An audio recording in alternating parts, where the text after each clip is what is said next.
The corral dust shimmered in the noon light, every grain stirred by the restless hooves of the wild stallion pacing within.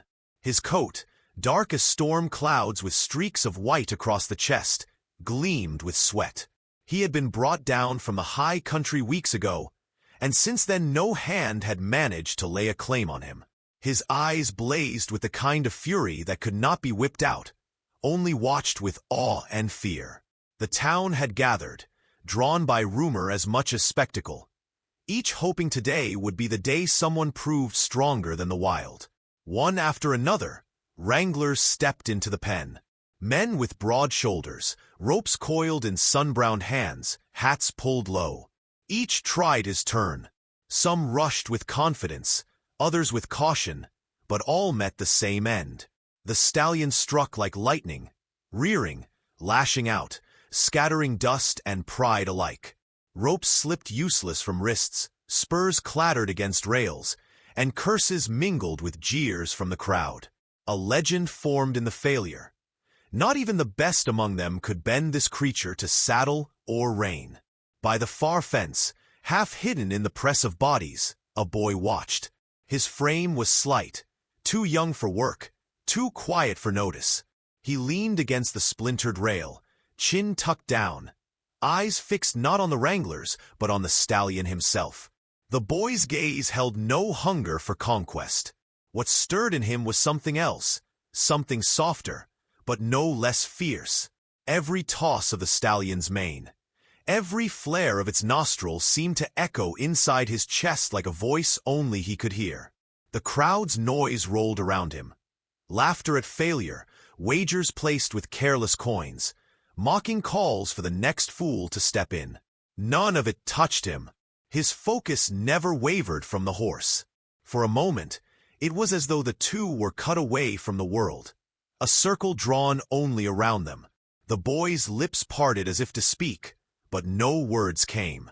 Still, across the distance, the stallion's head snapped up, ears flicking, eyes locking onto his. The wild fire did not dim, but it shifted, curiosity threading through the fury. The boy's fingers tightened on the rail. His heart pounded, not with fear but with recognition. He had seen that look once before in the eyes of another horse, one his father had failed to gentle years ago. The memory rose sharp and unbidden, but he held it back, breathing slow, steady. This was not the same animal, not the same day, and yet the weight of it pressed against him all the same. The stallion snorted, pawing the earth, muscles quivering under skin stretched tight with power. The crowd cheered at the spectacle, blind to the silent thread stretched taut between boy and beast. The boy did not smile, did not flinch. He simply held the gaze, and in that stillness a promise formed. The corral gates slammed shut behind another defeated wrangler. The dust began to settle, and for the first time, the stallion did not turn away. The murmurs in the crowd shifted when the boy did not look away. Men laughed, some nudged their neighbors, and a woman near the front muttered that children ought to be sent home. But the boy remained at the fence, his fingers whitening against the rail, his eyes steady as if the stallion's gaze had rooted him there. It was the first time the noise of the corral seemed to quiet, not for the horse, not for the wranglers, but for him. When he finally stepped forward, it was not with swagger or announcement. He slipped between shoulders, his small boots stirring dust as he crossed toward the gate. The jeers grew sharper, mocking. "Let the colt try the colt," someone called. The old ranch hand at the post frowned, yet something in the boy's stillness gave him pause. Against instinct, he pulled the latch and let the gate creak open. Inside, the stallion froze. His body was all coiled tension, head high, eyes blazing. The boy did not run. He did not lift a rope. He walked to the center of the pen and stopped, leaving space, leaving choice. The crowd leaned forward, expecting the explosion. The stallion stamped, nostrils flaring, dust rising around him. He circled wide, testing, daring the boy to move. Yet the boy remained, breathing slow, hands loose at his sides, The very image of calm. In that hush, memory returned like a whisper. His father's voice on a late evening, hands brushing a mare's mane, saying, "You don't break a horse, son. You show it there's no need to fight." The boy clung to those words as if they were reins stronger than any rope. The stallion lunged suddenly, hooves cracking the earth, mane whipping like fire. Gasps split the air. Still the boy held, knees locked, gaze unwavering. The animal's charge faltered, slowing to a prance, a circling fury that could not decide whether to crush or to study. He was close enough now that the boy could see flecks of foam along his mouth, could smell the raw, wild sweat rising off his hide. For a moment longer, nothing moved but the dust. Then, in a gesture that felt older than words, the boy lowered his eyes, not in fear but in offering. The stallion's ears flicked back, then forward, reading the silence. The boy did not push. He simply stood, waiting, leaving the choice where it belonged. The crowd murmured again, but softer now, uncertain. The stallion let out a harsh snort, shook his head, and backed a step. It was not surrender, not acceptance, but it was not rejection either. The boy's chest rose with a breath he had not known he held.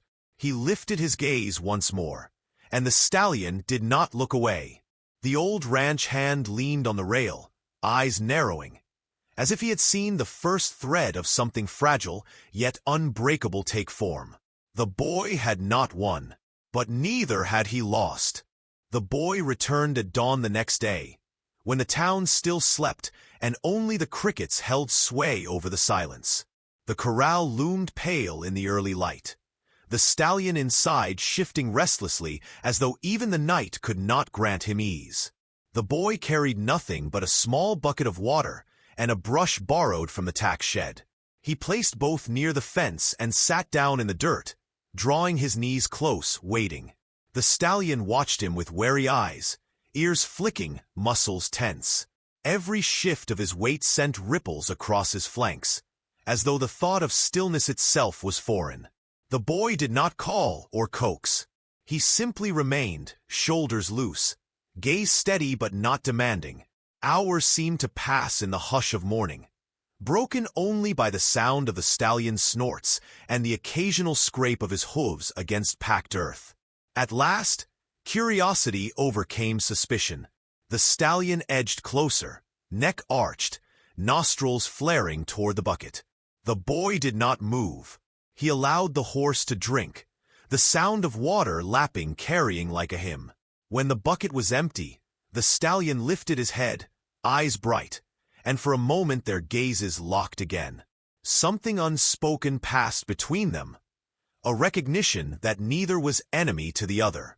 On the third morning, the boy came again, bringing the brush. He set it down in the dust where the horse could see. The stallion pawed once at the earth, uncertain, then circled away. The boy remained still.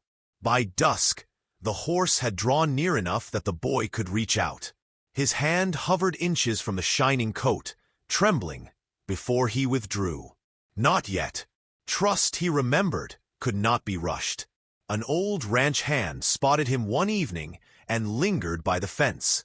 His weathered face softened as he watched the boy sit cross-legged near the horse. He spoke in a low rasp, not to startle either of them.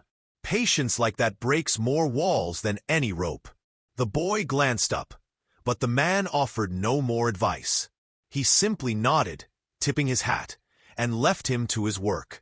The days stretched into a quiet ritual. Dust, water, stillness, and the slow closing of distance.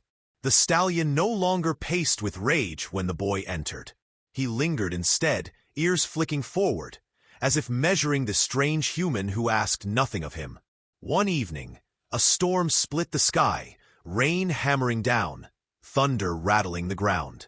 The horse panicked, eyes rolling white, striking against the rails. Men rushed with ropes, but their shouts only worsened the frenzy. The boy darted inside, soaked to the bone, voice cutting through the chaos, not with volume but steadiness. He stood before the stallion, palm lifted, whispering words no one else could hear.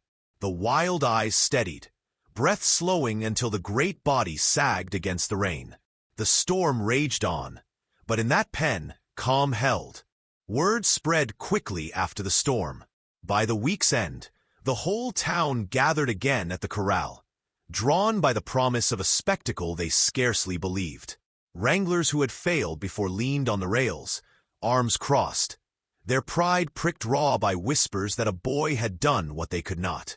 The stallion stood in the center, head high, mane streaked by dust and sun, every inch of him radiating untamed defiance. Yet there was something new in his stance. Less fury, more watchfulness, as though he waited for one figure alone. The boy walked forward, small in the press of bodies, carrying neither rope nor whip. He wore no spurs, bore no saddle. His only possession was the quiet calm that had carried him through each dawn. The crowd buzzed with disbelief. Wagers traded in hurried voices, but he did not falter. At the gate he paused, one hand on the wood, and drew a breath so deep it seemed to anchor him against the weight of every eye. Then he stepped inside. The stallion snorted, muscles taut, hooves cutting lines into the dirt. For a heartbeat the world seemed to hold still, braced for violence. But the boy moved slowly, each step measured, closing the distance without pressing, without demanding. He stopped within reach and lowered his gaze, offering silence instead of challenge. The stallion's ears flicked uncertain, reading him with the same relentless intensity that had sent grown men fleeing. The boy extended his hand, palm open. The stallion's head tossed once, twice, as if to shake away the urge, yet curiosity pulled him closer. At last his muzzle brushed the boy's fingers, hot breath mingling with the boy's trembling calm. A murmur rolled through the crowd, disbelieving. The boy stroked the rough coat, slow and steady, his other hand moving to the mane. The stallion did not recoil. He lowered his head, the gesture of something offered freely, not taken. The boy gathered his courage and, with the care of one handling glass, swung onto the stallion's back. Gasps broke like thunder. The stallion stamped, shivered, then stilled. No rope held him, no spur bit into his side. He moved of his own will, carrying the boy across the corral in a steady trot.